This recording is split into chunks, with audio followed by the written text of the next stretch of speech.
بسم اللہ الرحمن الرحیم۔ کیا فرقہ پرستی کفر و شرک ہے؟ Post number 4۔ سابقہ اقساط میں ہم نے قرآن و حدیث سے فرقہ بندی اور اس کے انجام کے بارے میں کتاب اللہ سے دلائل دیے۔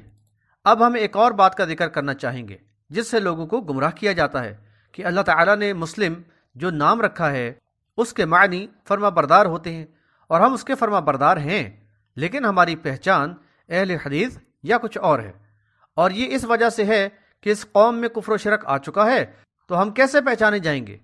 غرض ہے کہ کفر و شرک والے ہی اپنی پہچان علیحدہ بناتے ہیں۔ جو اللہ اور رسول اللہ صلی اللہ علیہ وسلم پر ایمان لانے والے ہوتے ہیں وہ اپنا نام وہی رکھتے ہیں جو اللہ تعالیٰ نے دیا ہے۔ آپ اپنا نام و پہچان مسلم ہی رکھیں، لوگ پہچان جائیں گے کہ آپ کون ہیں۔ کچھ لوگ کہتے ہیں کہ مسلم کے معنی فرما بردار ہوتے ہیں، اور ہم اللہ کے فرما بردار ہیں، اور ہماری پہچان اہل حدیث ہے۔ ان سے عرض ہے کہ اللہ تعالیٰ کے فرمان کو غور سے پڑھیں۔ سورۃ الحج آیت نمبر 78۔ اعوذ باللہ من الشیطان الرجیم هو سماکم المسلمین، ہوا سماکم، اسی نے تمہارا نام رکھا، المسلمین، مسلمین۔ ترجمہ، اور اسی اللہ نے تمہارا نام مسلمین رکھا، یعنی بات صرف فرما برداری کی نہیں ہو رہی بلکہ تمہیں یہ نام دیا گیا ہے۔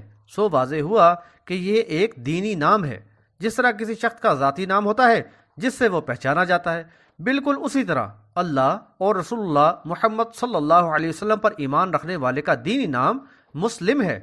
ایک شخص کا نام شمس ہے تو اسے اردو میں سورج یا انگریزی میں سن کہہ کر نہیں پکارا جائے گا، بلکہ ہر زبان میں اسے شمسی کہا جائے گا۔ اسی طرح مسلم ایک دینی نام ہے، اس نام کو اپنانا لازم و ملزوم ہے۔ فرقہ وارانہ مذاہب کو قبول کرنا بھی شرک کے زمرے میں آتا ہے۔ اس سے قبل قرآن مجید کی 2 آیات بیان کی گئی ہیں، ان کا دوبارہ مطالعہ فرمائیں۔ سورۃ التوبہ آیت نمبر 31۔ اتخذوا احبارهم ورهبانهم اربابا من دون الله والمسيح ابن مريم وما امروا الا ليعبدوا الها واحدا لا اله الا هو سبحانه عما يشركون۔ ترجمہ، انہوں نے اپنے عالموں اور پیروں کو اپنا رب بنا لیا اللہ کے سوا، اور عیسیٰ ابن مریم کو بھی، حالانکہ انہیں جو حکم دیا گیا تھا یہ تھا کہ نہیں عبادت کریں کسی کی بھی سوائے الہ واحد کی۔ کوئی نہیں ہے الہ سوائے اس یعنی اللہ تعالیٰ کے، پاک ہے اس سے وہ جو شریک بناتے ہیں۔ سورۃ الشورى میں اللہ تعالیٰ فرماتا ہے، ام لهم شركاء شرعوا لهم من الدين ما لم يأذن به الله ولولا كلمة الفصل لقضي بينهم وإن الظالمين لهم عذاب أليم۔ سورۃ الشورى آیت نمبر 21۔ ترجمہ، کیا ان کے ایسے بھی شریک ہیں کہ جنہوں نے ان کے لیے دین کا ایسا طریقہ مقرر کیا ہوا ہے جس کی اللہ نے اجازت نہیں دی، اور اگر فیصلے کی بات طے شدہ نہ ہوتی تو ان کا فیصلہ ابھی ہی کر دیا گیا ہوتا، اور یقیناً ایسے ظالموں کے لیے دردناک عذاب ہے۔ سورۃ التوبہ کی آیت کے بارے میں ایک حدیث بھی ملتی ہے۔ عدی بن حاتم رضی اللہ تعالی عنہ فرماتے ہیں، ترجمہ، میں نے نبی صلی اللہ علیہ وسلم کو سورہ برات کی یہ آیت پڑھتے ہوئے سنا، اتخذوا احبارهم ورهبانهم اربابا من دون اللہ۔ ترجمہ، انہوں نے اپنے عالموں اور پیروں کو اللہ کے سوا رب بنا لیا ہے۔ پھر آپ نے فرمایا کہ وہ لوگ ان کی عبادت نہیں کرتے تھے، لیکن اگر وہ علماء اور درویش ان کے لیے کوئی چیز حلال قرار دیتے تو وہ بھی اسے حلال سمجھتے، اور اسی طرح ان کی طرف سے حرام کی گئی چیز کو حرام سمجھتے۔ بحوالہ ترمذی، ابواب تفسیر القرآن، باب ومن سورۃ التوبہ، روایہ حسن۔ فرقہ بندی کے ان مذاہب کو اپنانا بھی مشرکانہ عمل ہے، کیونکہ ان مذاہب کی اللہ تعالیٰ کی طرف سے کوئی تائید نہیں ہے۔ قرآن مجید میں فرما دیا گیا کہ اللہ کے نزدیک دین صرف اسلام ہے، بحوالہ سورہ آل عمران آیت نمبر 19، اور فرمایا کہ جو اس کے علاوہ کسی اور دین کو اپنائے گا تو وہ ہرگز قبول نہیں کیا جائے گا، بحوالہ سورہ آل عمران آیت نمبر 85۔ اسلام اور فرقہ وارانہ مذاہب میں فرق۔ سب سے پہلے آپ دیکھیں کہ دین اسلام اور ان فرقہ وارانہ مذاہب میں سب سے پہلا فرق نام کا ہے، یعنی اللہ کے دیے ہوئے نام کی بجائے دوسرے نام ان کے مذاہب کی نشانی ہے۔ اللہ تعالیٰ فرماتا ہے کہ اس چیز کی اتباع کرو جو تم پر نازل کی گئی ہے، لیکن یہ اپنے علماء فرقہ کی اطاعت و اتباع کرتے ہیں۔ پھر قرآن مجید سورۃ الزمر آیت نمبر 46 اور سورۃ المؤمنون آیات 99 اور 100 میں اللہ تعالیٰ نے فرما دیا ہے کہ مرنے والے کی روح اس دنیا میں قیامت سے پہلے واپس نہیں آئے گی۔ یہی بات احادیث صحیح میں بھی بیان کر دی گئی ہے، لیکن کثرت سے فرقہ وارانہ مذاہب کا یہ عقیدہ ہے کہ مرنے والے کی روح اس کی وفات کے بعد جسم میں لوٹا دی جاتی ہے۔ تفصیل کے لیے ہمارے مضمون عقیدہ عذاب قبر اور مسلک پرستوں کی مغالطہ آرائیاں موضوع روح کا مطالعہ کریں۔ پھر قرآن مجید میں سورہ مریم آیت نمبر 15 اور 33 کے ذریعے بتا دیا گیا کہ انبیاء علیہ السلام کو بھی قیامت کے دن زندہ کر کے اٹھایا جائے گا، لیکن کثرت سے فرقہ وارانہ مذاہب میں ضعیف روایات کو بنیاد بناتے ہوئے یہ عقیدہ دیا گیا ہے کہ انبیاء علیہ السلام اپنی قبروں میں زندہ ہیں اور صلاح ادا کرتے ہیں۔ تفصیلی مطالعہ کے لیے ہمارے مضمون کیا انبیاء علیہ السلام اپنی وفات کے بعد قبروں میں زندہ ہے کا مطالعہ کریں۔ پھر قرآن مجید میں نبی صلی اللہ علیہ وسلم کے لیے رحمت کی دعا یعنی درود کا ذکر کیا گیا ہے، لیکن سارے فرقوں نے اس کے معنی و مطالب ہی بدل دیے ہیں اور انہوں نے اسے ایسی چیز بنا دیا ہے کہ جو نبی صلی اللہ علیہ وسلم پر پیش کی جاتی ہے، حالانکہ وہ ایک دعا ہے اور ہر دعا اللہ تعالیٰ کے سامنے پیش کی جاتی ہے۔ تفصیل کے لیے ہمارا مضمون الصلاۃ والسلام علی النبی صلی اللہ علیہ وسلم کا مطالعہ کریں۔ پھر اس حوالے سے چند فرقوں میں یہ بھی عقیدہ رائج ہے کہ ہمارے اعمال اللہ تعالیٰ کے ساتھ ساتھ نبی صلی اللہ علیہ وسلم کے سامنے بھی پیش ہوتے ہیں، نعوذ باللہ من ذالک۔ اسی عقیدے کو بنیاد بنا کر نبی صلی اللہ علیہ وسلم کو مدینہ والی قبر میں زندہ ثابت کرنے کی کوشش کی گئی ہے، حالانکہ فاطمہ رضی اللہ تعالی عنہا اور دوسرے صحابہ رضوان اللہ علیہم اجمعین کا عقیدہ تھا کہ نبی صلی اللہ علیہ وسلم اپنی وفات کے بعد جنت الفردوس میں زندہ ہیں۔ تفصیل کے لیے ہمارے مضمون وفات النبی صلی اللہ علیہ وسلم کا مطالعہ کریں۔ دین اسلام کے ماخذ قرآن و حدیث میں بتایا گیا ہے کہ شہداء اپنی وفات کے بعد جنتوں میں زندہ ہیں، جبکہ کافی فرقہ وارانہ مذاہب میں انہیں زمینی قبر میں زندہ بیان کیا جاتا ہے۔ تفصیل کے لیے ہمارے مضمون شہداء اپنی وفات کے بعد کہاں زندہ ہیں کا مطالعہ کریں۔ دین اسلام بتاتا ہے کہ اللہ یکتا ہے، یعنی اس جیسا کوئی نہیں، نہ اس کی کوئی بیوی ہے نہ اولاد، اور کائنات میں کوئی اس کی مثال جیسا بھی نہیں۔ اس کے برعکس کچھ فرقہ وارانہ مذاہب میں یہ عقیدہ دیا گیا ہے کہ محمد صلی اللہ علیہ وسلم اللہ کی ذات کا ٹکڑا ہیں، اور کچھ میں ایسا بھی عقیدہ ہے کہ ہمارے امام بھی اسی نور کا حصہ ہیں۔ یہ شرک فی الذات ہے، جسے اللہ تعالیٰ نے اللہ کو گالی دینا قرار دیا ہے۔ تفصیل شرک فی الذات والے مضمون میں پڑھیں۔ قرآن بتاتا ہے کہ مردہ جسم سڑ گل جاتا ہے، آخرکار مٹی میں مل کر مٹی ہو جاتا ہے، لیکن کچھ مذاہب میں یہ عقیدہ پھیلایا گیا ہے کہ یہ زندہ ہوتے ہیں، سنتے بھی ہیں اور لوگوں کا کام بھی بنا دیتے ہیں۔ تفصیل کے لیے مضمون مردے نہیں سنتے کا مطالعہ کریں۔ دین اسلام میں بتایا گیا ہے کہ اللہ براہ راست سنتا اور اسی کا حکم دیتا ہے کہ اسے براہ راست پکارا جائے، لیکن کثرت سے فرقہ وارانہ مذاہب میں اللہ کے واسطے اور وسیلے سے دعا کرنے کا بتایا گیا ہے۔ تفصیل ہمارے مضمون شرک فی الحکم میں پڑھی جا سکتی ہے۔ اسلام میں اس بات کی تعلیم ہے کہ مدد کے لیے صرف اللہ کو پکارو، لیکن کافی فرقہ وارانہ مذاہب میں غیر اللہ کو غائبانہ پکارنا جائز بیان کیا جاتا ہے۔ تفصیل شرک فی الحکم میں پڑھی جا سکتی ہے۔ دین اسلام میں بتایا گیا ہے کہ انسان کے لیے وہی ہے جو اس نے کمایا ہے، اور مرنے کے بعد اسے صدقہ جاریہ، نفع دینے والا علم، نیک اولاد کی دعا اور عمل کے علاوہ کچھ نہیں ملے گا۔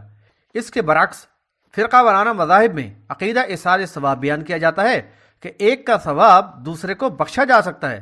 تفصیل ہمارے مضمون عقیدہ ایصال ثواب قرآن و حدیث کی روشنی میں پڑھی جا سکتی ہے۔ دین اسلام میں کوئی قل نہیں، نہ ہی سوئم، 10واں اور 40واں یا برسی ہے، لیکن کثرت سے فرقہ وارانہ مذاہب میں یہ افعال اہم سمجھے جاتے ہیں۔ دین اسلام میں ہر کام فی سبیل اللہ ہے۔ قرآن، اذان، تعلیم القرآن پر تنخواہ، اجرت، ہدیہ سب حرام ہیں، لیکن سارے فرقہ وارانہ مذاہب میں کنٹرول مولوی یا مفتیان کا ہے۔ اس لیے سارے فرقہ وارانہ مذاہب میں دین پر اجرت جائز بیان کی جاتی ہے۔ تفصیل کے لیے ہمارا مضمون دینی امور پر اجرت کا مطالعہ کریں۔ دین اسلام میں اللہ کی توحید ہی دین کی اول ترین بنیاد ہے، لیکن کافی فرقہ وارانہ مذاہب میں تصوف کو اہم مرتبہ حاصل ہے، جس کے بنیادی عقائد میں اللہ کی ذات میں انسان کا فنا فی اللہ ہو جانا یا اللہ کا انسان میں حلول کر جانا، اور یہ کہ کائنات کی ہر چیز اللہ کی ذات کا حصہ ہے، گویا توحید کی دھجیاں بکھیر دی گئیں۔ تفصیل شرک فی الذات میں پڑھی جا سکتی ہے۔ دین اسلام میں عرش الہی اس کائنات میں سب سے اعلیٰ مرتبہ کا حامل ہے، اور خانہ کعبہ اس زمین میں سب سے زیادہ اعلیٰ مقام رکھتا ہے، لیکن مذہب دیوبند میں نبی صلی اللہ علیہ وسلم کی قبر کی مٹی ان سب سے زیادہ افضل ہے۔ تفصیل حرمت خانہ کعبہ میں پڑھیں۔ اسلام میں 3 طلاق پر بیوی اس مرد پر حرام ہو جانا بیان کیا گیا ہے، لیکن فرقہ اہل حدیث نے ایک نشست کی 3 کو ایک کر کے دین اسلام کو بدل دینے کی کوشش کی، اور یہی اس فرقے کا مذہب ہے۔ دوسری طرف دوسروں نے اپنے مذاہب میں حلالہ سسٹم چلا دیا ہے۔ تفصیل کے لیے ہمارے مضمون طلاق ثلاثہ کا مطالعہ کریں۔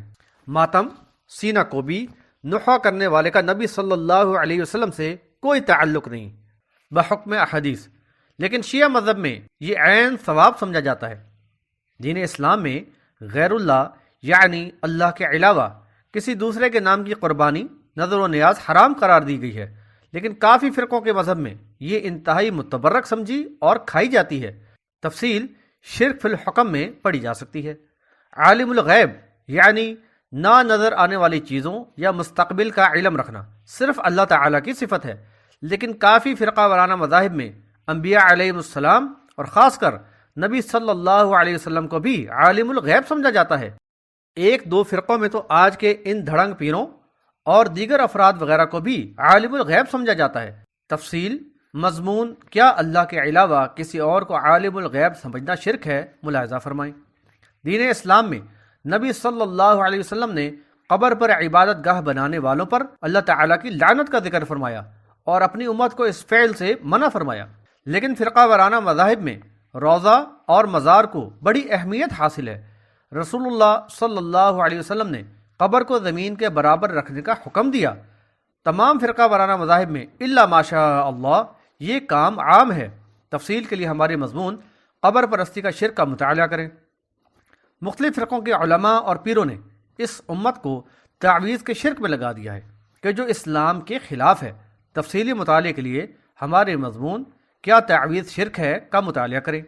نبی صلی اللہ علیہ وسلم اور صحابہ رضوان اللہ علیہم اجمعین نے ساری زندگی صلاح کے بعد کسی میت پر یا کسی درس کے بعد ہاتھ اٹھا کر اجتماعی دعا نہیں کی، لیکن آج اسے کثرت سے فرقہ وارانہ مذاہب میں اہم مقام حاصل ہے۔ تفصیل کے لیے ہاتھ اٹھا کر دعا کرنے والے مضمون کو پڑھیں۔ اللہ تعالیٰ کے اس فرمان کو یاد رکھیں، یا ایھا الذین آمنوا ادخلوا فی السلم کافہ ولا تتبعوا خطوات الشیطان انہ لکم عدو مبین۔ سورۃ البقرہ آیت نمبر 208۔ ترجمہ: اے ایمان والو، اسلام میں پوری طرح داخل ہو جاؤ اور شیطان کی پیروی نہ کرو، وہ تو تمہارا کھلا دشمن ہے۔ ایمان کا اقرار دراصل اللہ تعالیٰ کی اطاعت و فرما برداری قبول کر کے پوری طرح مسلم بن جانے کا عہد ہے۔ اس کا بنیادی تقاضا یہ ہے کہ سب سے پہلے ایمان کو ہر قسم کے شرک، باطل نظریات و توہمات سے پاک کیا جائے اور طاغوت کا کفر اور اس سے مکمل برات کا اظہار و اعلان کر کے ایمان میں یکسوئی پیدا کی جائے، اور پھر یہ تقاضے پورے کرتے ہوئے زندگی گزاریں۔ ہر قسم کی بدعات و رسومات سے بچیں اور معاشرے کے ساتھ انہی معاملات میں تعاون و شمولیت ہو جو شرک و بدعات اور رسومات اور ہر قسم کے فسق و فجور سے پاک ہوں۔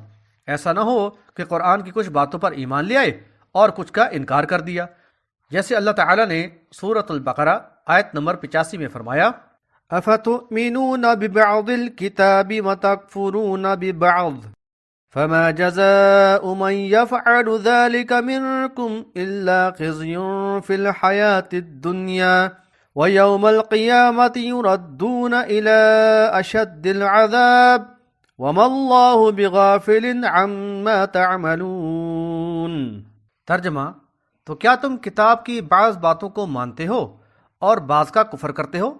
تم میں سے جو کوئی ایسا کرے گا تو اس کی سزا اس کے سوا اور کیا ہوگی کہ دنیا کی زندگی میں رسوائی، اور قیامت کے روز ایسے لوگ شدید عذاب کی طرف پھیر دیے جائیں گے، اور اللہ تمہارے کاموں سے بے خبر نہیں ہے۔ اسلام اللہ کی اطاعت اور فرما برداری کا ایک مکمل نظام حیات ہے، لہذا ایمان والوں پر زور دیا گیا ہے کہ وہ اسلام میں پورے کے پورے داخل ہوں، یعنی وہ پوری سنجیدگی سے انفرادی اور اجتماعی سطح پر زندگی کے تمام گوشوں کو اسلام کے سانچے میں ڈھال لیں۔ پھر سارے معاملات، مثلاً شادی بیاہ، وفات یا کاروبار، اور رشتہ داروں اور دوستوں کے ساتھ تعلقات کے معاملے میں اسلامی قوانین کے مطابق چلیں۔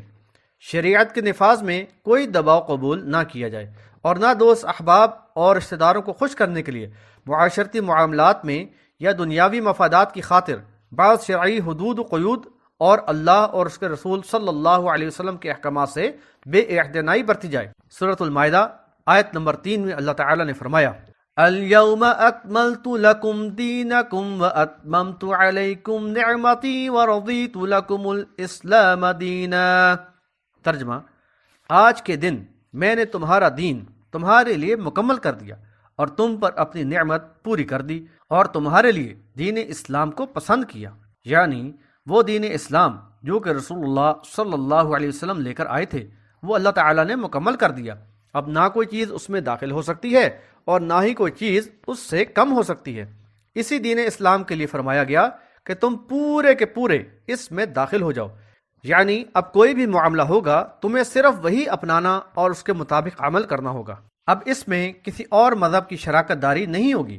ایسا نہیں ہوگا کہ جس چیز کو اللہ تعالیٰ نے حرام قرار دیا ہو اسے شیر مادر سمجھ کر قبول کر لیا جائے، جیسے غیر اللہ کے نام کی نظر و نیاز۔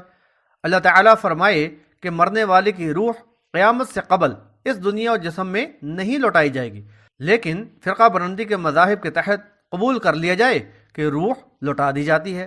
یہ خالص دین نہ رہا، ملاوٹ ہو گئی، اور ایسا دین اللہ تعالیٰ کے ہاں قابل قبول نہیں۔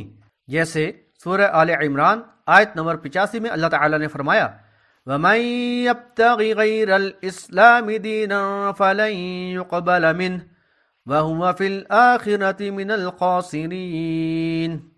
ترجمہ: اور جس نے اسلام کے علاوہ کسی اور دین کی اتباع کی وہ اس سے قبول نہیں کیا جائے گا، اور وہ آخرت کی زندگی میں خسارہ پانے والوں میں ہوگا۔